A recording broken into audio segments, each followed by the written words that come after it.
من aan saaxiibanahay oo ilmaha ay qurbaha u joogaan baa wuxuu yiri wiilkiisa wada fariisteen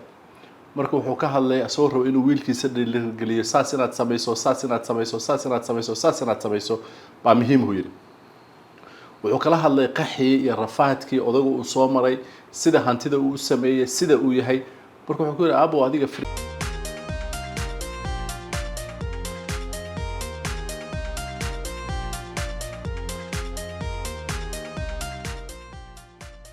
السلام عليكم ورحمة الله وبركاته وراليال وأنا السلام يا ميل كسود الدنيا كجوكتان ولكن فرحان واي ما أنتم حان ربعنا إن كره هذا والدين الصومالي ده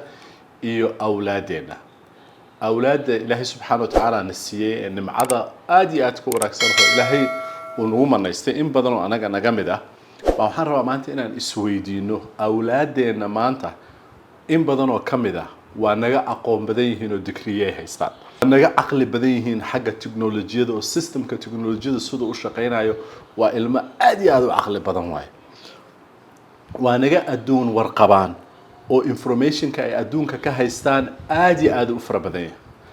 haddana in badan oo kamid ah waxaa jira saluug ama ma aragtay waxaa jira saluug jira oo soo saaridda ay wax soo saarayaan aan lagu qaracin min aan saaxiibanahay oo ilmaha ay qurbaha u joogaan baa wuxuu yiri wiilkiisa wada fariisteen marka wuxuu ka hadlay asoo rabo inuu wiilkiisa dhiirigeliyo saas inaad samayso baa muhiim u yiri wuxuu kala hadlay qaxii iyo rafaadkii odagu uu soo maray sida hantida uu sameeyay sida uu yahay marka wuxuu ku yiri abo adiga furniture ma adan arag waliga ilaha laakiin anagu guriga aan ku kornay mar walba furniture baa iska yaalay marka adiga qaxaan iyo dhibaatada aad ka hadlayso anagana ma hayso laakiin adiga qaxa ku haya iyo dhibaatada ku haya ma aragtay adiga ku taala waana xaqiiq waay dhalinyaro fara badan oo waalidkood uusan degree haysanin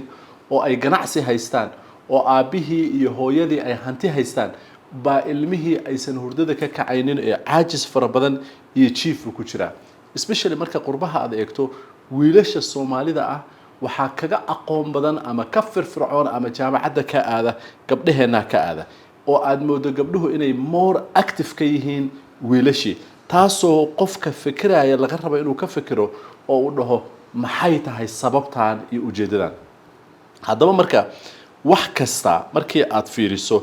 waxa inaad u fiirisaa waaye ruuxaan xagee ka imaanayaan waxay ka imaanayaan haddaad ogsoon tahay inuu challenge-gan ama ay dhibaatadan jirto oo dadkii waaweynaa oo aan school iyo jaamacado ka soo bixin teknoolajiyada maanta jooga aan aqoonin informationka adduunka maanta aan wax badan ka haysan ay ka dhaqaala abuur badan yihiin ilmuhu saddex qaybood buu dhibaatadu ka imaanaysaa number 1 dhibaatadu waxay ka imaanaysaa azawaarid ahaan anaga dhibaato aan leenahay number 2 dhibaatada labaad waxay ka imaanaysaa waxbarashada aan ilmaheena u dirno iyo shaqooyinka ay qabanayaan ama dadka training-ka siinaya ama shaqooyinka ay aadayaan number 3 waxay ka imaanaysaa asan cunug ahaan sida uu wax u arko iyo nolosha sida ay tahay waxaan markaa rabaa insha Allah taala azawaarid ahaan inaan kula wadaago maanta dhibaatooyinka anaga naga imaado oo aan u baahnayn inaan dhahno haye ilmaheena maxay saas yihiin ilmihii farta ku fiiqan oo haddaad cunug tahayna aad dhihin waaridka qaladkiisa kale because in badan oo anaga naga mid ah waxaan u aragnaa xal inuu yahay in qofka kale lagu cadeeyo oo lagu dhalaaliyo ma xalku saas ma adiga qaybtaada azawaarid inaad qaadato waxbarashadii iyo kambariyada ilmuhu u shaqeynayaan qaybtooda inay qaataan cunuga qaybtiisa inuu qaato sidaas xalka ah marka ma ahan ujeedadu waalidka inaan ku dhalaalinayno laakiin ujeedadu waxa weeye in aan rabno inaan sameeyno si xal loo helo number 1 waalidku cunugiisa wuxuu u korinayaa oo qaladkeena kamid ah waxaan u karinaynaa cunugeena markuu yar yahay babyga yahay iyo markuu weyn yahay isku siban u karinaynaa ilmaheena waxaad moodaa in ay inaanu sidii ukuntii ilaalino oo aanan fahansanayn cunugu markuu 10 sano soo gaaro masuuliyadda laga rabo 14 sano markuu soo gaaro intiisa marka number 1 qaladka aan leenahay as a walid ilmaheena waxaan moodnaa in ay dhala jabaaya yihiin oo aanan masuuliyad marna saareen qof aadan masuuliyad saarin oo aadan xil saarinna ay adag tahay inuu ka soo baxo meesha loo baahan yahay number 2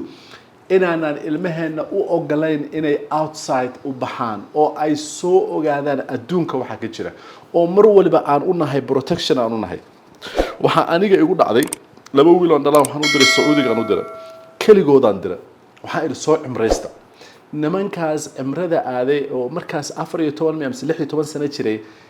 khibradda iyo caqliga iyo aydiyada ay la soo noqdeen waxaad yaabaysa waay laakiin dadka dhan waa ila yaabeen see u diraysaa ilmahayga kaligood see u diraysaa because ilmahayga haddaanan xaramka u dirin oo aanan guriga ilaahay ku aaminin meel kale ku aaminaya laakiin waxay soo noqdeen ayaga oo khibrad aad iyo aad u fara badan haysta oo wax badan soo wada cunugaaga in aad guriga ka saarto oo dadka kale siduu u nool yahay arko oo aad taraskarayso waa arrin aad u fiican waay adoo meesha aad u diraysa ka fiirsanayo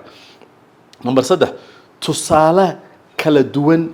oo uu cunugaagu arko inaad samayn karto ama uu saameyn ku yeelan karto tusaale ahaan adiga cunugaaga inta badan tusaalahaaga ma qaadanayo laakiin waa inuu helaa dad uu tusaalahooda iyo saamoontooda raaca waa inaad heshaa dad aad ku dartaa dadka ajnabiga ah oo aan in badan la soo shaqeeyay waxay sameeyeen ilmahooda waxay ku daraan sports clubs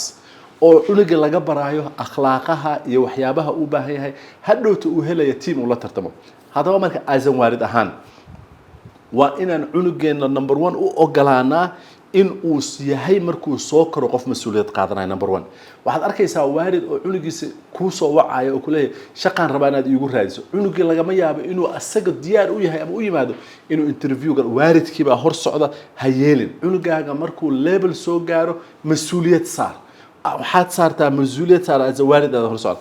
outside the box gate ka saar guriga environmentigiisa iyo ka saar guriga si uu u arko adduunku siduu u noolyahay ilmaheena qaxa aan soo marnay iyo rafaadka aan soo marnay challenge aan soo marnay si kasto aad ugu sheegto ma fahmi karo laakiin hadduu cunuga arka dad dhibaataysan oo rafaadsan waxa laga yaabaa inuu appreciate gareeyo ama uu ka mahadceliyo ama thankful uu ka noqdo nimcada uu haysto laakiin hadduusan frinjeerka guriga weligiis ka bixin muluc wuxuu noqonayaa ku weynaaday biyo dhexdooda uu noqonayaa oo aan marnaba siin number 3 ha helo cunugaaga tusaale